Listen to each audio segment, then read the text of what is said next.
Bonsoir, bienvenue dans cette nouvelle émission Le Kiosque. J'espère que vous avez passé une excellente semaine et nous sommes là ce soir pour vous donner des nouvelles fraîches de ce qui se passe en politique en Martinique, mais aussi en France et puis ailleurs dans le monde. En économie aussi. Et puis en économie aussi, c'est vrai. Éventuellement. C'est vrai. Mais on a beaucoup parlé de politique ces derniers temps, présidentielle oblige, maintenant il y a les législatives, mais c'est vrai que l'économie ne doit pas être absent de nos débats, surtout avec des gens de votre qualité, surtout Michel qui a été aux finances pendant des années, au trésor public. Je ne peux pas oublier ma précédente vie. Tu rentrais carrément. Bonsoir Comme Daniel. Daniel. Ah non, ça, il n'y a rien à faire. Bonsoir Daniel, rédacteur en chef du Progressisme. Merci d'être avec nous. Bonsoir Mano, bonsoir à tous ceux qui nous écoutent et nous regardent. Merci. Semble-t-il avec plaisir. Semble-t-il. C'est vrai, c'est vrai. Je confirme vu les mails que nous recevons. J'en ai encore eu la preuve aujourd'hui, Oui. puisque je suis comme les autres camarades. Je pense que je reçois des coups de fil, je rencontre des gens. Certains critiquent. Oui. On m'a critiqué notamment sur le fait que j'avais dit à la précédente émission, je crois, à propos du lycée Schellcher et du fait qu'il n'y avait pas de filles dans les classes. Je crois que Eddy m'avait corrigé, avait dit que c'était à partir de 1973, je crois. Ouais. Hein, et cet auditeur, qui est un auditeur fidèle, téléspectateur fidèle, rectifie, dit, mais Daniel a dit bêtise, tu n'es femme depuis 58. Ah ouais. Alors moi j'ai été au lycée Schellcher de 55 à 62. Je n'ai jamais vu une fille, sauf dans les dernières années en terminale. Non, la mixité, 73 officiellement. Mais oui. Et réellement dans les faits à partir de 75. Très bien. Bonsoir Michel, merci d'être avec nous, rédacteur en chef de Justice qui vient donc de son... Enfin, j'ai le tout chaud en main, donc voilà, la une de Justice. Michel Branchi, donc rédacteur en chef, l'enjeu des législatives. Et cette fois-ci, nous avons les 4 candidats. Avec 4 beaux gars. 4 beaux gars. Oui. Alors, il n'y avait pas de place pour mettre les suppléantes. Parce Oui. que eux tous ont des suppléantes. D'accord. Pas des suppléants. Et pas des suppléants, mais. Là, ça, c'est Alors, une- défendre les travailleurs et appuyer l'action de salut public de la CTM. D'accord. Pour nous, c'est ça l'enjeu. Donc sur ça, il n'y a pas de question de parité là. Puisque effectivement, à Fort-de-France, M. Letchimi, il y a M. Laguerre comme... Ah, tu as- Non, mais il y a la loi, je veux dire. La loi n'oblige pas une Ah non, parité la sur loi ça. n'oblige pas. D'accord. Non, non. D'accord. Non, la loi oblige, semble-t-il, je me tourne vers Eddy qui est plus pointu que moi sur ces questions-là. La loi oblige, quand un parti présente des candidats sur l'ensemble de la France, de respecter la parité. Par exemple, les Républicains présentent des candidats sur l'ensemble de la France, ils doivent respecter la parité, et comme ils ne la respectent pas pour les raisons qu'il y a des circonscriptions qu'ils ne veulent pas perdre, etc., eh bien, ils préfèrent payer paient des amendes. des amendes. D'accord. Mais bon, Enfin, c'est à l'envers en fait. C'est pas, Ouais. ils ne paient pas des amendes, ils ont moins d'argent. Ils ont un Voilà. financement réduit. voilà. Voilà. Mais Bonsoir. c'est lourd. Hein. Bonsoir Eddy, Bonsoir. patron d'Historial, entre autres. Merci d'être avec nous. Tu dois nous sortir tantôt Vous un l'aurez. petit sondage. Vous l'aurez la semaine prochaine. Juste avant.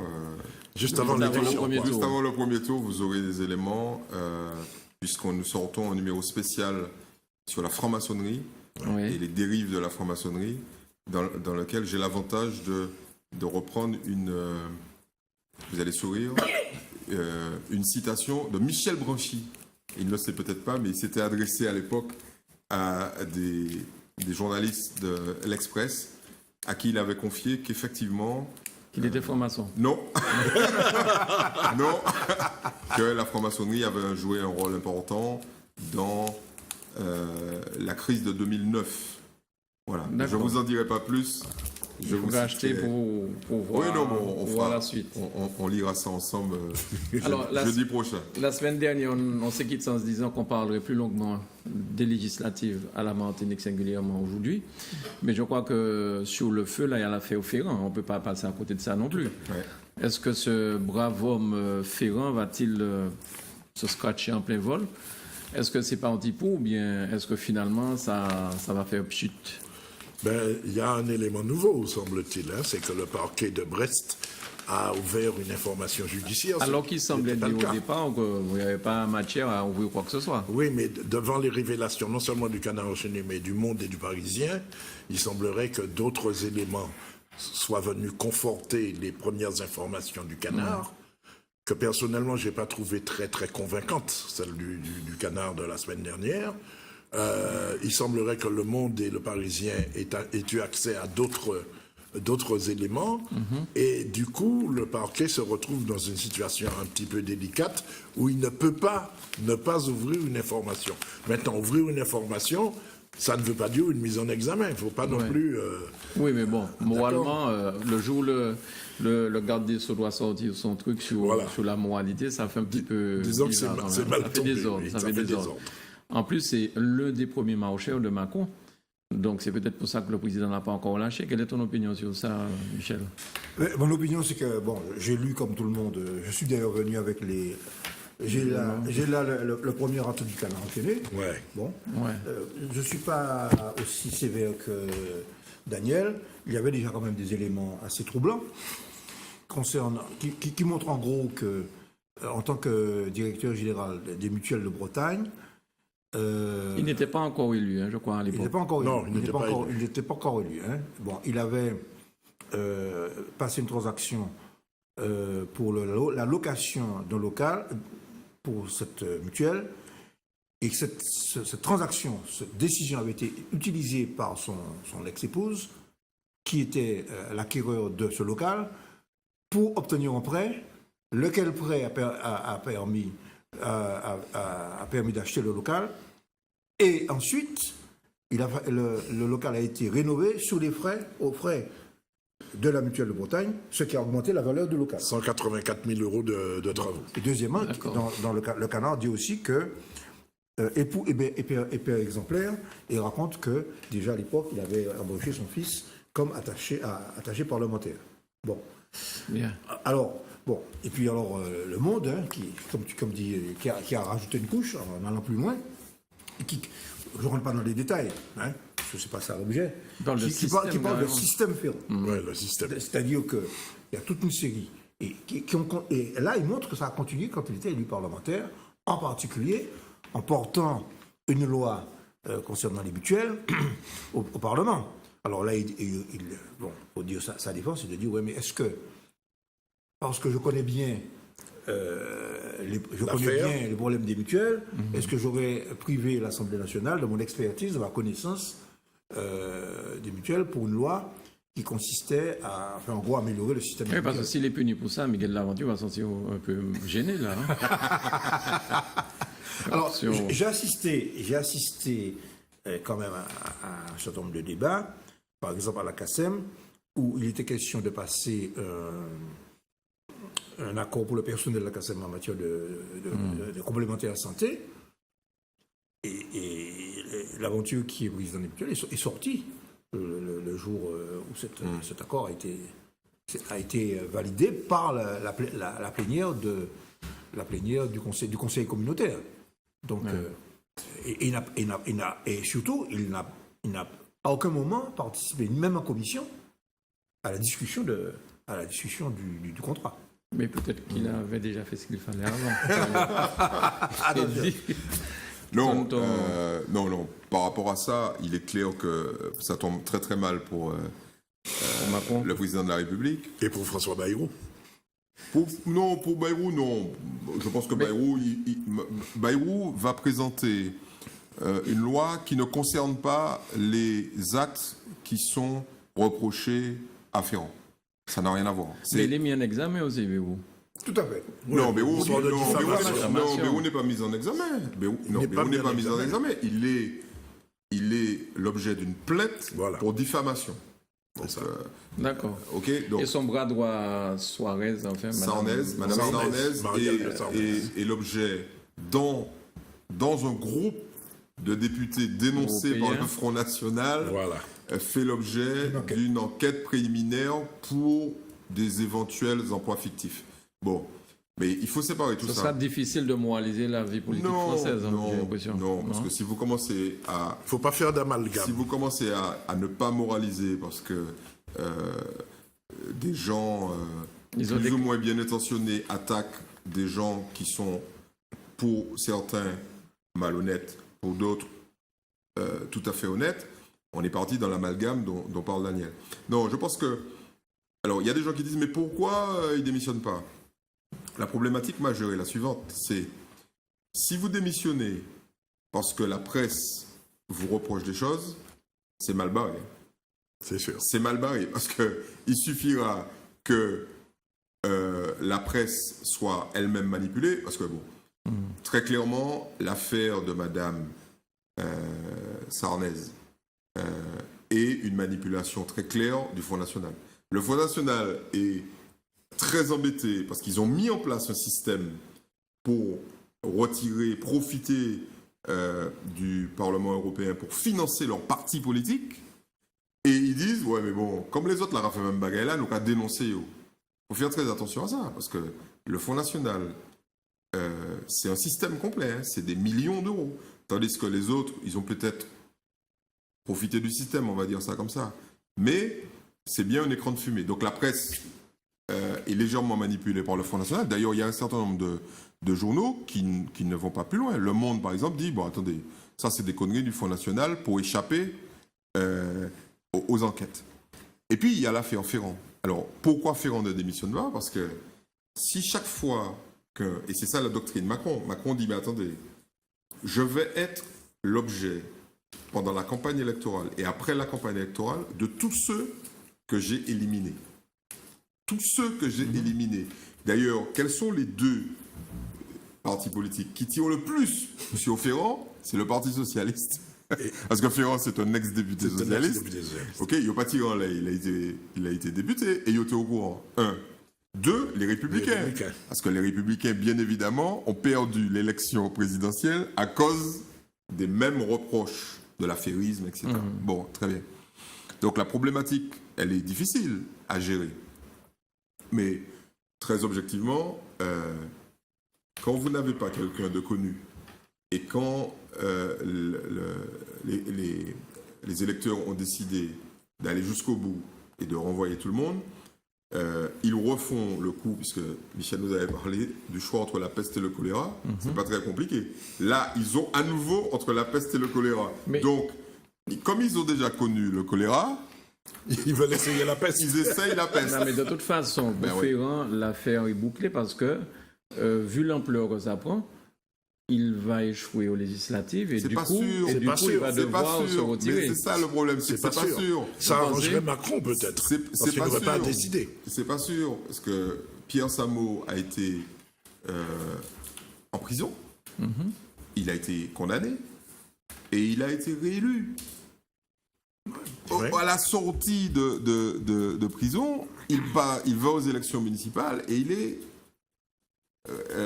plébiscité. N'oublions pas, pour parler de l'histoire martiniquaise, politique martiniquaise, Georges Beauvois, qui était un dirigeant éminent du Parti communiste, qui était longtemps un opposant à Bertrand à Schellcher, avec un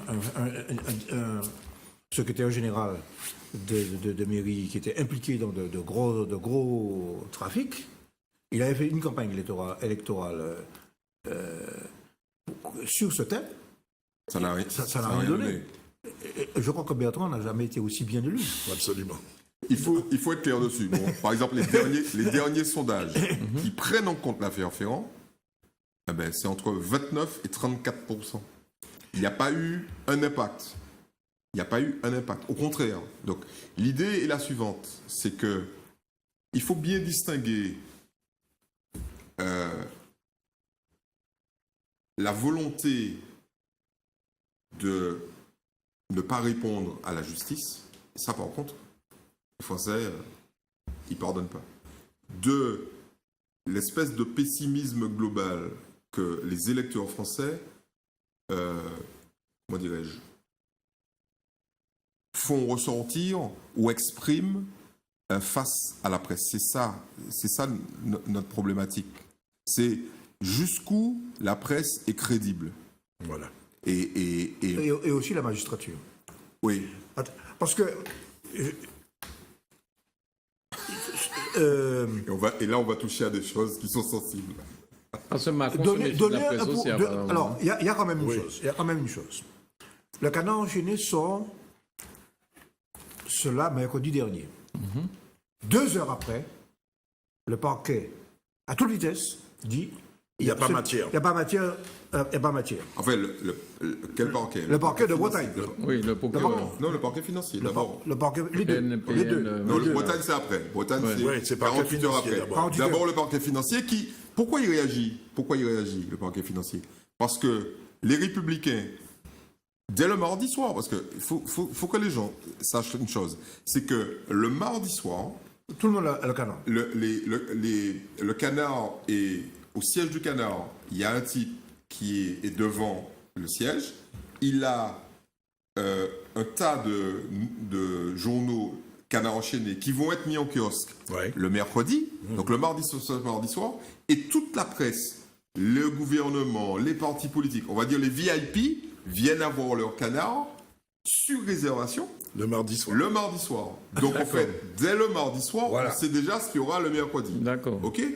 Et les Républicains, ayant été déjà informés, et à mon avis... Épinglé aussi. Non, ayant été informés de ce qu'il y aura dans le Canard d'accord. le lendemain, et Michel ne va pas me démentir, ayant probablement été à l'origine de l'information, saisissent immédiatement le parquet, immédiatement financier, en disant, voilà, eh bien là, puisque vous êtes banouille en 48 heures, là, nous avons autres lits depuis le mercredi matin. Et le parquet financier a réagi en disant, bon les mecs, arrêtez quoi. Le type vient de sortir, vous me demandez 2 heures après de prendre des décisions. En tout cas, 8 jours après, avec les compléments qu'a signalé Daniel par Le Monde et d'autres organes de presse, les faits font l'objet non pas d'une mise en examen, mais d'une information judiciaire. Information Bon. judiciaire. Néanmoins, c'est quand même un fait important. Une information judiciaire est lancée parce que les soupçons de favoritisme, d'abus de confiance, parce que c'est ça de cela qu'il s'agit. Le parquet financier dit je ne suis pas concerné parce que ce n'est pas des fonds publics. D'accord, ok. Oui, c'est Ok. des privés. Bon, c'est du privé. D'accord. Bon.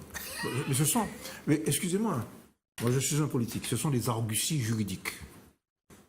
Parce que le français moyen, c'est quand même la morale politique. Oui, ne va pas trop vite quand même, Michel, pour une raison simple, c'est que ça va continuer. Ça va continuer et ça va toucher tout le monde. Par exemple, tout le monde sait que là, le prochain sur la liste, c'est Mélenchon. Le prochain sur la liste est Mélenchon. Et ça ne va pas tarder, vous allez voir. Pour quelle raison? Mais dans tous les camps, les mecs ont des dossiers.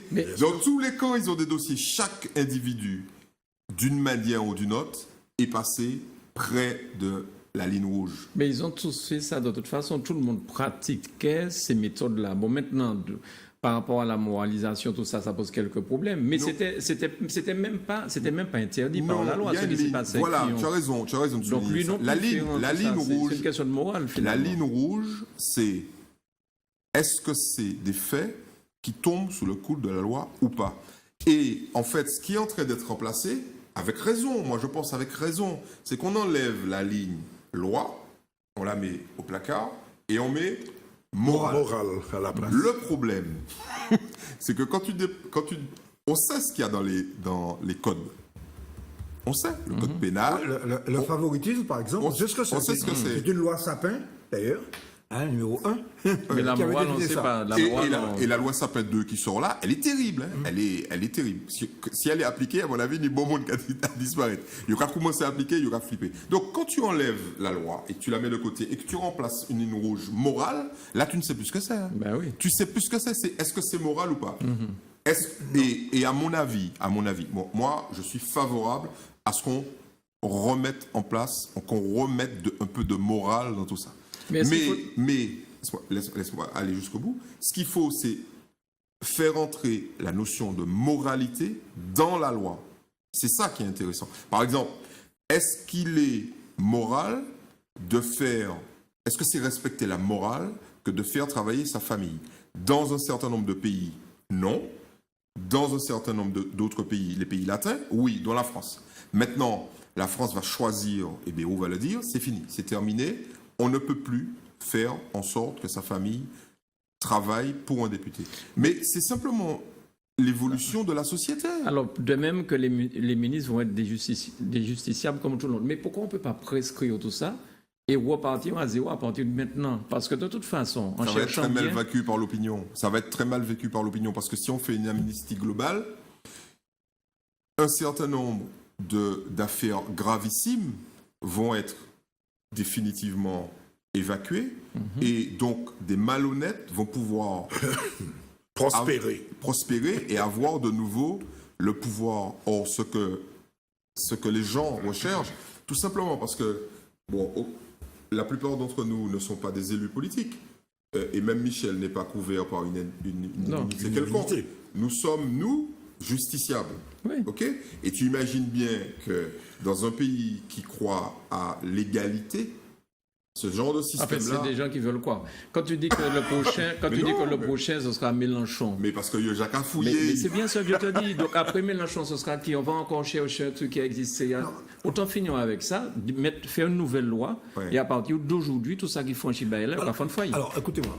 Moi, je crois que... Si c'était aussi simple. Alors, moi, je crois quand même que dans l'affaire Ferrand, néanmoins, la contradiction principale, et c'est pour ça que je rigole, quand même. Disons que ça te fait du bien. Oui, ça me fait du bien. Pourquoi? Mais il t'a dit que Mélenchon arrive derrière. Hein. Ça me Il va mourir. ça ne me gêne pas. Ça me gêne pas. Si Mélenchon, je le dirais clairement, si Mélenchon est répréhensible, il devra subir les fautes de la loi comme n'importe qui. OK? Mais il n'y a pas de... Enfin, ok, vas-y. Bon. Mais ce qui... Parce que nous sommes quand même dans une entre-deux entre une élection présidentielle et une élection législative. Avec un emballement de la presse qui est émerveillé du comportement, de la démarche jupitérienne du nouveau président. Alors, pardon. Oui. Pour nos téléspectateurs, pour moi, explique-moi cette histoire de jupitérienne qu'on entend à longueur de journée pour que les gens comprennent bien ce que ça veut dire. Jupitérienne, ça veut dire qu'il a une démarche presque royale et que lui, d'ailleurs, Macron a dit les Français sont nostalgiques de la royauté. Ils ont besoin d'avoir un président, mais en fait, ils préféreraient même avoir un roi. D'où la fameuse phrase, il est sorti des cuisses de Jupiter. Et d'où aussi le scénario qui a été monté pour sa prise de fonction et le passage de pouvoir. On a organisé toute une série de gestes, tout un scénario pour donner à la prise de fonction d'Emmanuel Macron un côté jupitérien. Jupitérien, c'était le roi des dieux. Le roi des dieux. Du haut de l'Olympe. Du haut de l'Olympe. C'est ça qu'il fallait dire. Au-dessus de la mêlée. Et ça continue. C'est merveilleux, sa poignée de main avec pour Trump. La réception avec Poutine, il fait beaucoup l'attendre. Bon. Et Brigitte Macron, elle a éliminé la femme de Trump. Toute la presse française est en extase. Et puis, boum, celui qui l'a fait roi, il ne faut pas oublier que Ferrand, c'était la cheville ouvrière du parti En Marche. Ouais. Eh bien, on découvre que c'est peut-être pas pénal, mais ça tombe sous le coup quand même, ça peut tomber sous le coup du code pénal, c'est l'abus de confiance. Oui, on va s'y l'éprouver. Autrement dit, l'éprouver. Oui, mais ce qui est en cause, c'est l'enrichissement de lui-même et de sa famille. Et de ses commettants. Et c'est ça qui révulse le citoyen. Parce que si c'est simplement faire du business, tout le monde fait du business. Bon, on fait des montages financiers, etc., une SCI par-dessus, etc., on rachète. Bon, vous-même, si vous voulez vendre bien, il faut faire un montage. Hein. Bon, vous avez un bien, il faut le vendre. Bon, on n'a pas l'argent. Eh bien, vous empruntez une SCI, vous empruntez de l'argent. Entre le moment où vous avez vendu et le moment où vous voulez acheter, on vous fait un prêt, etc. Bon, bref. Une SCI, c'est une société civile immobilière. Bon, ça fait partie du monde des affaires. Et effectivement, je suis d'accord avec Eddy, si on va trop loin, on pourra plus faire des montages financiers qui sont du domaine des affaires. Par contre, Dans le cas Ferrand, c'est pas ça. Une mutuelle, c'est quoi? Une mutuelle, c'est le système, c'est l'économie sociale et solidaire, chef. Oui, mais c'est privé, malheureusement. Oui, mais c'est l'économie sociale et solidaire dont on dit qu'elle est hors du système de marché et il n'y a pas de profit. Ouais. Oui, mais Ah. malheureusement, en système de droit français, c'est du privé. Oui, mais ça Bon, je voudrais illustrer quand même. Oui. Mais il y a quand même du profit. Non, mais c'est là qu'on se rend compte. C'est là- le profit est réinvesti dans l'entreprise. Oui, c'est ça. Automatiquement. En fait, Il n'est pas approprié. Si vous me demandez mon avis, Ah, si. Ferrand devrait démissionner immédiatement et finir avec ça. Exactement. Par contre, c'est là que vous allez voir le pouvoir quand même de la presse et les gens qui nous écoutent devraient y réfléchir. Mélenchon a été convoqué pour diffamation par la Société Générale. C'est la justice qui l'a convoqué. Parce que ce que Mélenchon dit est extrêmement grave. OK? Ça a été publié par Le Figaro le 24 mai. Qu'est-ce qui est au courant? Personne. Ça a été publié le 25 mai par RTL. Ça a été publié le 25 mai par actuimmobilier.fr. Le Huffington Post le 24 mai. Le Lab d'Europe 1 le 24 mai. Le 24 mai, la Tribune. OK?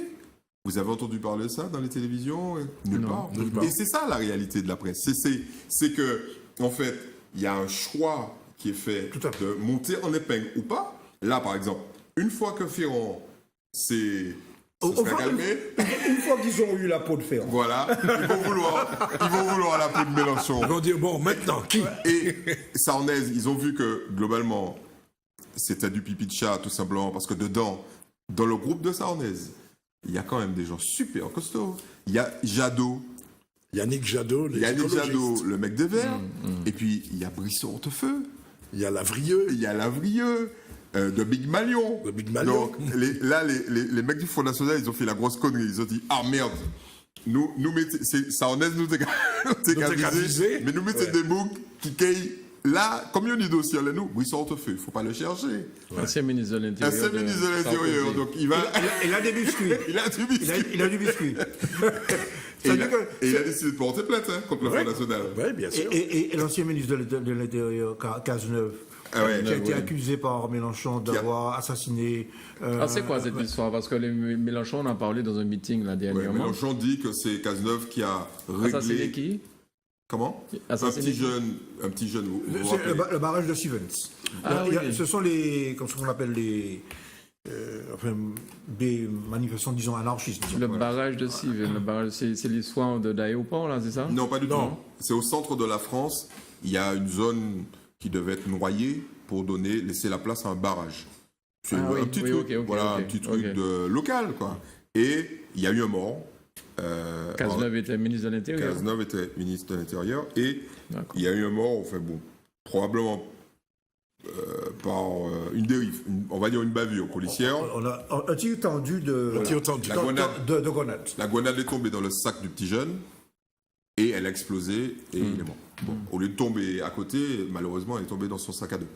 Et Mélenchon met directement Cazeneuve cause.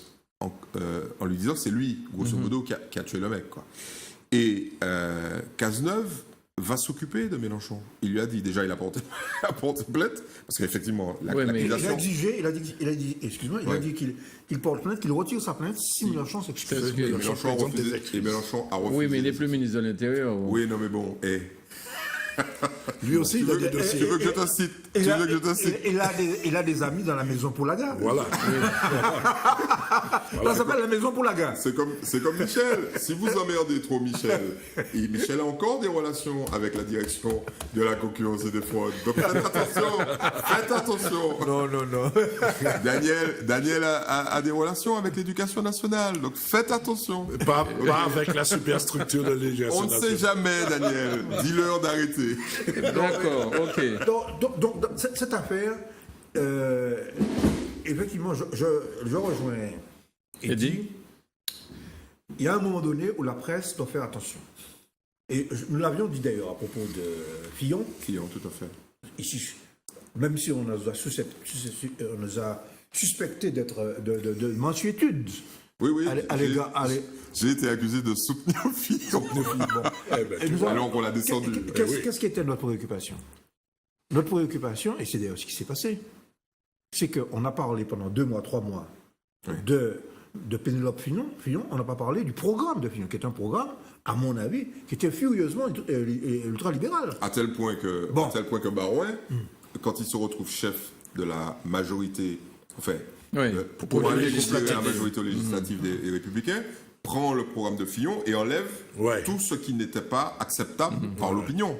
Donc ça prouve bien que le programme n'était pas si bon que ça pour l'opinion. 500 000 fonctionnaires supprimés, etc., etc. Bon, un truc sur les retraites, reculer l'âge de la retraite.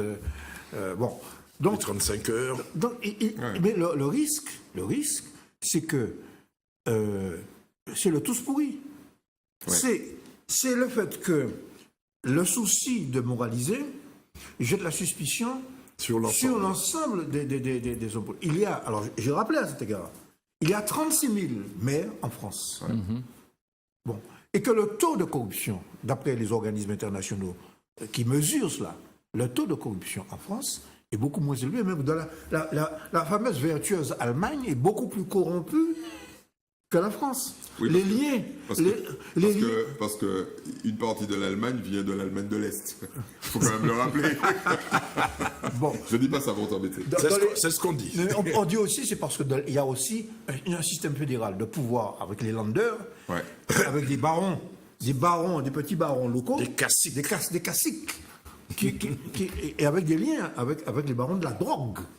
Carrément. Eh bien oui. Oui, tout à fait. Donc, par conséquent, il y a des quantités d'élus. Vous avez remarqué que dans la réforme, on ne met pas les maires de petites communes. Pourquoi? Parce qu'on s'aperçoit.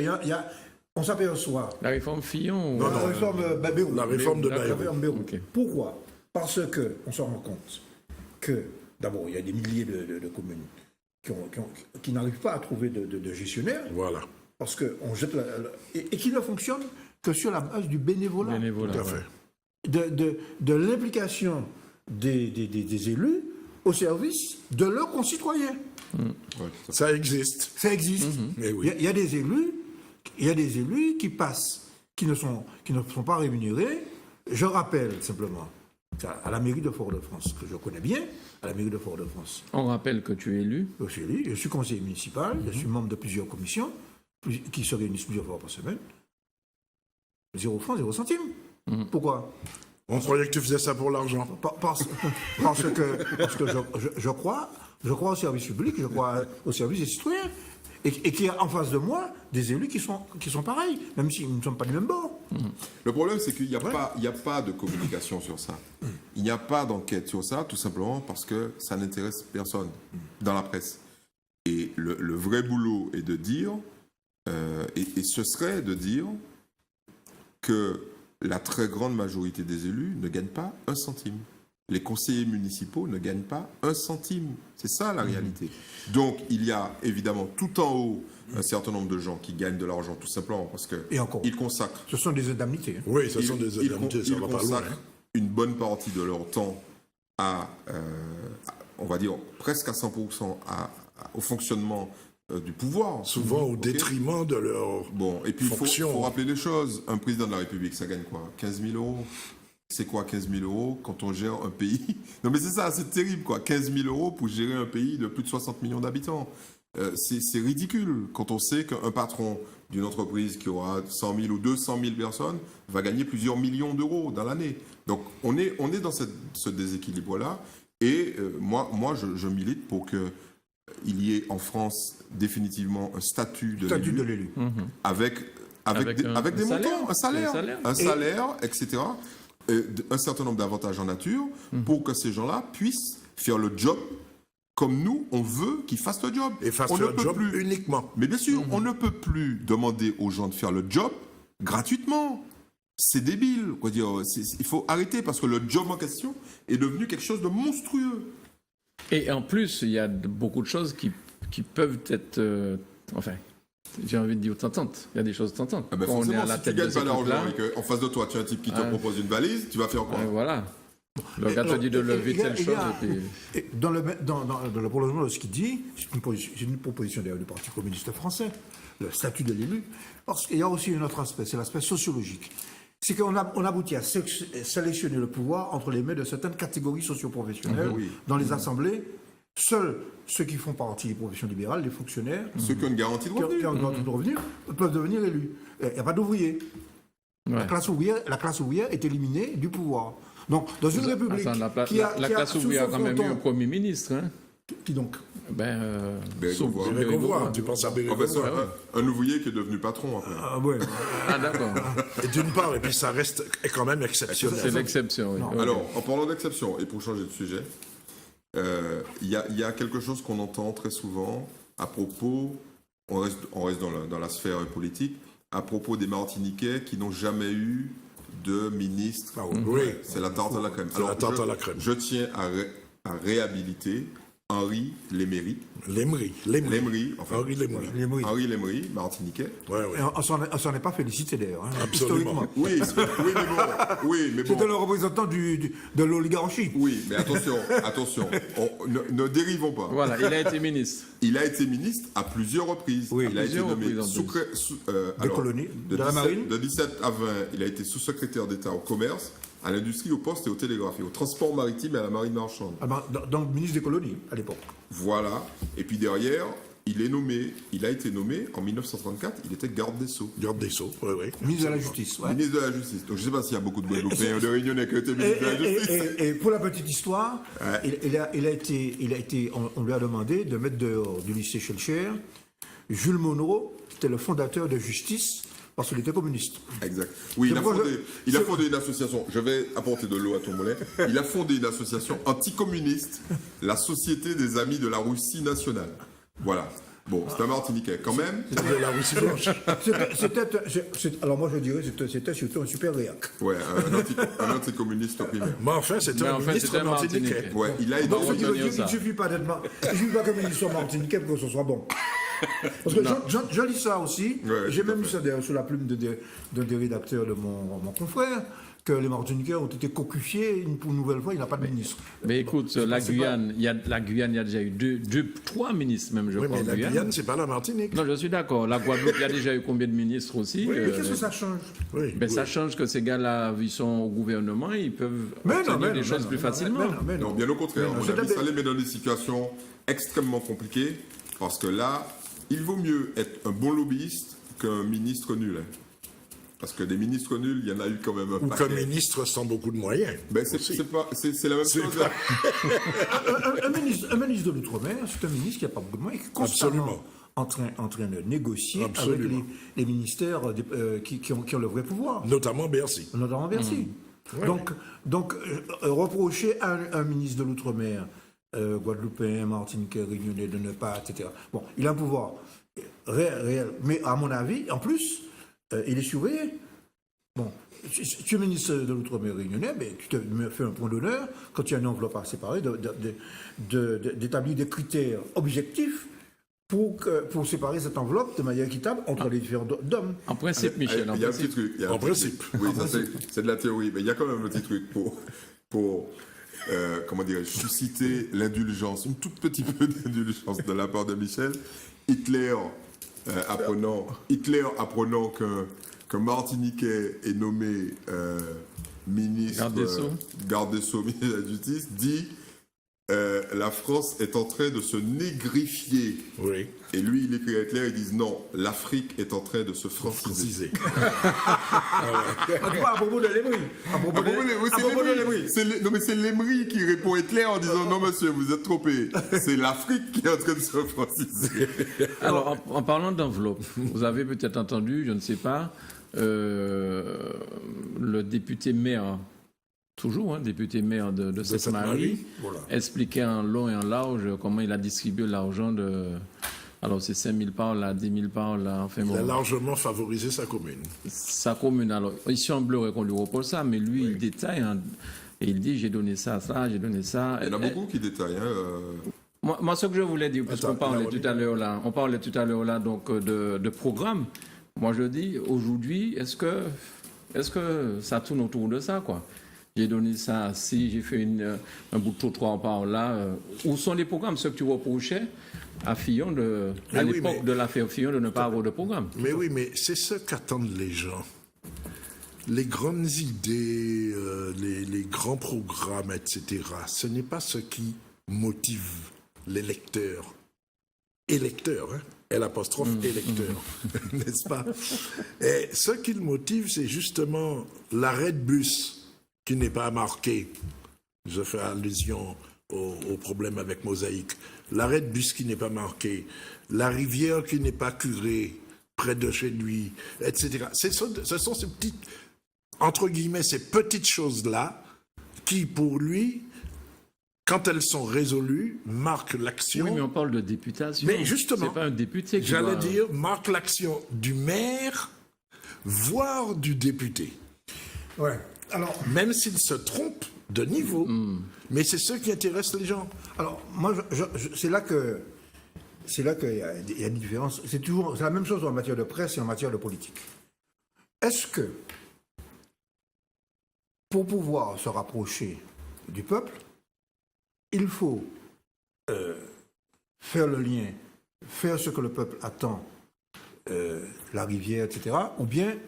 Alors moi je crois qu'en fait, le vrai politique, l'art du vrai politique, ce que faisait d'ailleurs Césaire, et certains grands politiques dans le passé, que nous avons eu, des grands députés, c'est de faire le lien Oui. entre la vie quotidienne Bien sûr. et les choix politiques. Autrement dit, il faudrait que les candidats à la députation montrent le lien entre le fait que les décisions qui sont prises au Parlement, qui peuvent leur paraître abstraites, je prends l'exemple le budget de l'outre-mer, prenons un exemple, hein.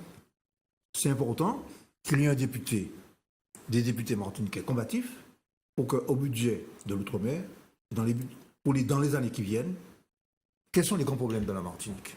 Les grands problèmes de la Martinique, c'est encore, contrairement à ce que croit l'Europe, c'est encore des problèmes d'infrastructure. L'eau, le transport, les déchets, etc. Et ce que les Guyanais ont Tout à fait. à bon escient rappelé Tout à fait. au gouvernement français, Parce que eux, et ils- sans s'opposer à leurs élus, en L'eau et appuyant leurs l'électricité. élus. Ils ont... En appuyant leurs élus. Bon, autrement dit, il faut que le maire dise, je ne peux pas faire un certain nombre d'investissements d'infrastructures parce que dans le budget de la loi de finances, la loi de finances 2017, on a supprimé 2,6 milliards aux communes. Ouais. Et qu'on a appliqué ça de manière unilatérale et imbécile aux départements d'outre-mer qui sont en retard de développement. Alors, Et comme que il dit- je prends l'engagement, moi, de refuser cela quand je serai à l'Assemblée nationale. Alors, moi, il y a un élu politique, un homme politique que vous connaissez, que je ne vais pas citer, qui me disait cette semaine ici à Zouk Télévision, pour être élu, il faut promettre, tout en sachant que tu ne pourras rien faire, mais il faut promettre. Donc, C'est un mauvais élu, oui, à mon avis. oui, peut-être. Mais lorsqu'on réfléchit bien, si tu vas dire une certaine vérité à la population des fois, est-ce qu'elle ne se dit pas finalement, tu n'es pas capable de régler le problème, peut-être, Eddie? Non, moi je crois que ça c'est un discours qui est un discours du passé. C'est passé. Oui. C'est complètement au passé, tout simplement parce que les gens sont parfaitement informés que vous n'allez rien faire pour eux. Donc c'est pas la peine de promettre, ça ne sert à rien. D'ailleurs, on est là vraiment dans une espèce de déni de la démocratie. C'est ça que ça veut dire. Et la réalité, elle est complètement inverse. Puisque sinon, tout ce que les hommes politiques ont pu réaliser ne se serait jamais réalisé. Les gens qui disent pour gagner, il faut promettre et ne pas faire finalement ce qu'on a promis, ben ces gens-là ne sont pas beaucoup élus. Parce que ceux qui ont été élus, c'est des gens qui ont dit ce qu'ils allaient faire et qui l'ont fait. C'est ça la réalité.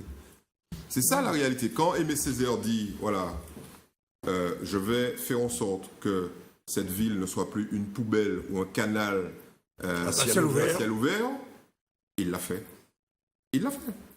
Quand Michel Warner dit, je vais faire en sorte qu'il y ait une rocade pour éviter que cette ville que nous sommes obligés de traverser soit une espèce de prison, il l'a fait.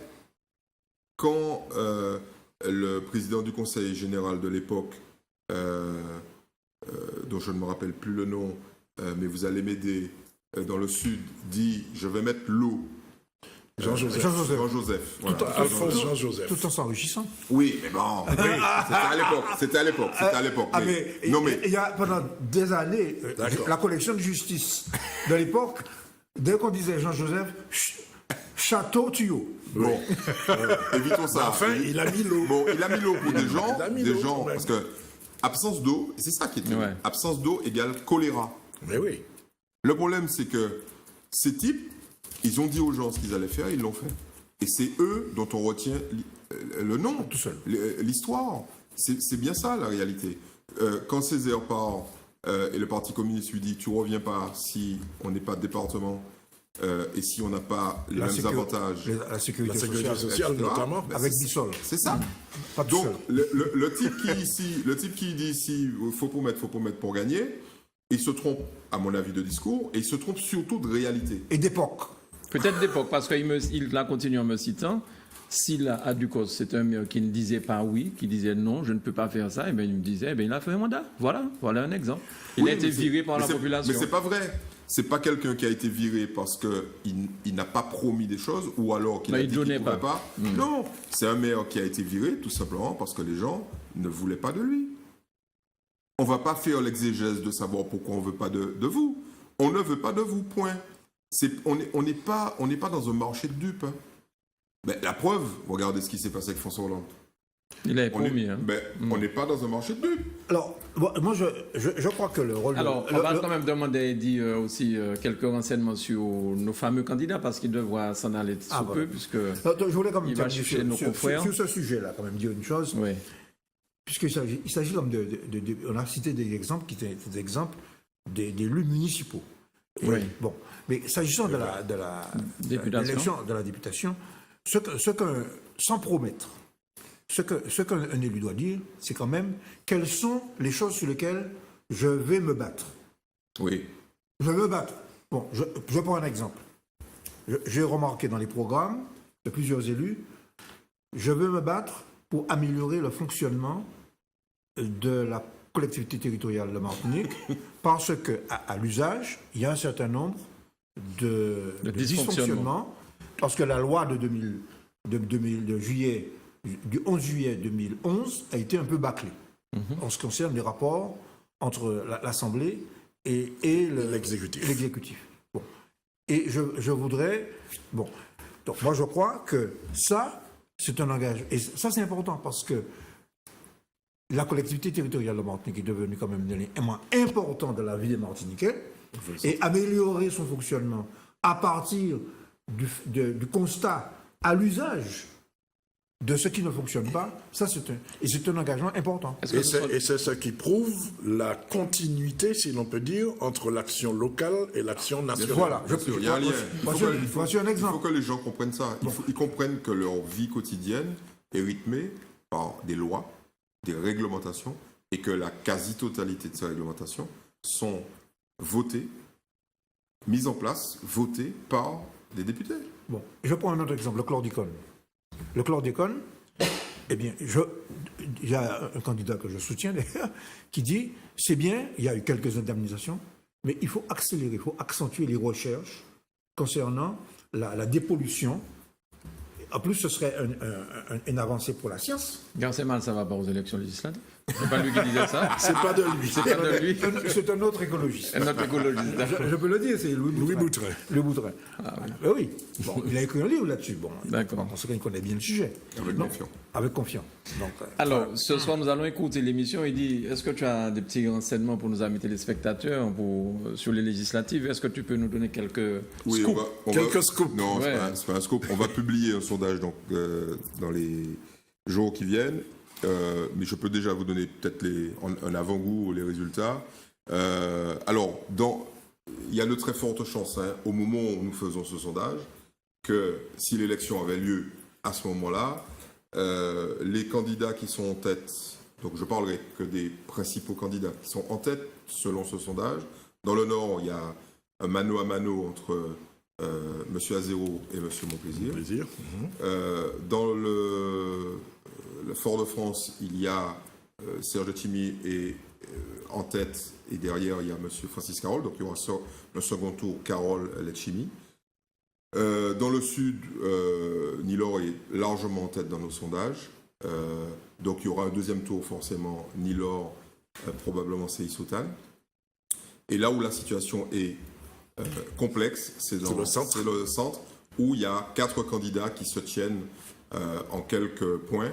Edmond Mariette. Edmond Mariette est en tête, mais tout de suite derrière, il y a Manet. Il y a Madame Mousseau et Madame Maignan.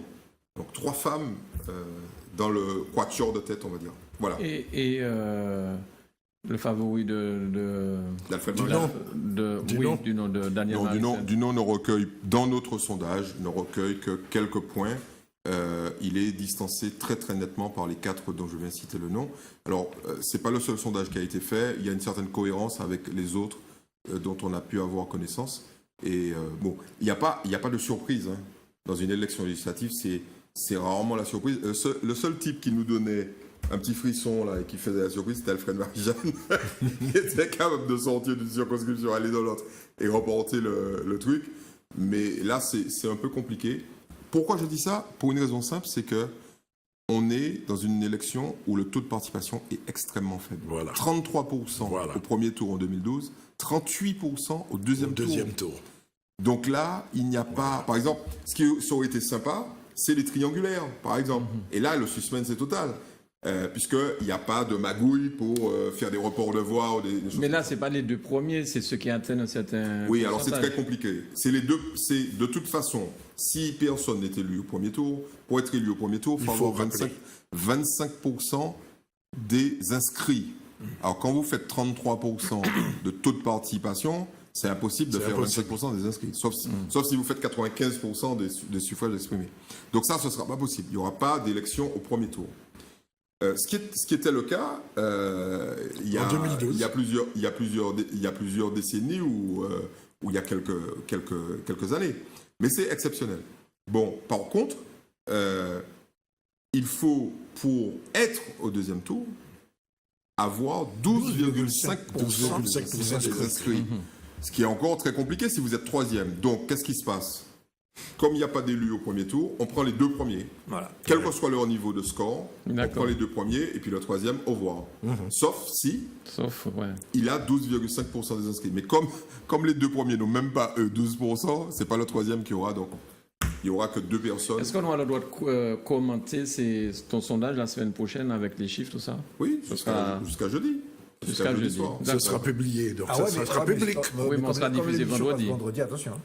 Oui, vous n'aurez pas le droit de le publier, mais... Non, jusqu'à vendredi soir, on peut. Oui, jusqu'à vendredi soir, on peut. Oui. Voilà. Jusqu'à vendredi. Eh bien, c'est bon. Donc, c'est jusqu'à vendredi soir, après, ce sera samedi soir, 18h. Donc, voilà. Et les autres sondages ont été faits par qui, alors? D'autres instituts de sondage. Il y a 4 autres instituts de sondage, et chacun a fait... Il y a une sauce? Ipsos, Louis Harris, Calista. Calista, oui. Tu lui fais parler des concurrents. Non, mais c'est important. C'est important d'en parler. Ils agissent pour les privés, alors? Ah ben oui. Oui. Nous, on est les seuls à agir pour le bien public. en tout bénévolat. Pas vraiment, parce qu'on vend nos magazines. Mais bon, au moins, ça coûte beaucoup moins cher. Très bien. Merci à tous les 3 d'avoir été avec nous pour nous éclairer une fois de plus. Alors, si en Guadeloupe et en Guyane, vous avez des informations à nous communiquer pour notre prochaine édition la semaine prochaine, si vous souhaitez qu'on parle de ce qui se passe en politique là-bas, envoyez-nous des mails, zouptv@gmail.com, afin qu'on puisse citer les éventuels candidats. Je vais faire un petit focus sur les intentions de vote en Guyane et en Guadeloupe pour vous donner la même chose. D'accord. Justement, tous les soirs, je m'efforce de suivre le journal télévisé de Guyane Première. Oui. Ce qui fait que je finis par avoir une certaine connaissance du terrain. Voilà, très bien. Merci à tous les 3. La vie politique dans nos deux pays frères, je ne dis pas département, les pays frères, est encore plus compliquée qu'en Martinique. Très bien, merci à tous les 3. Passez un excellent week-end et puis merci à vous de nous avoir suivis. À très vite sur Zouk Télévision. Bye bye.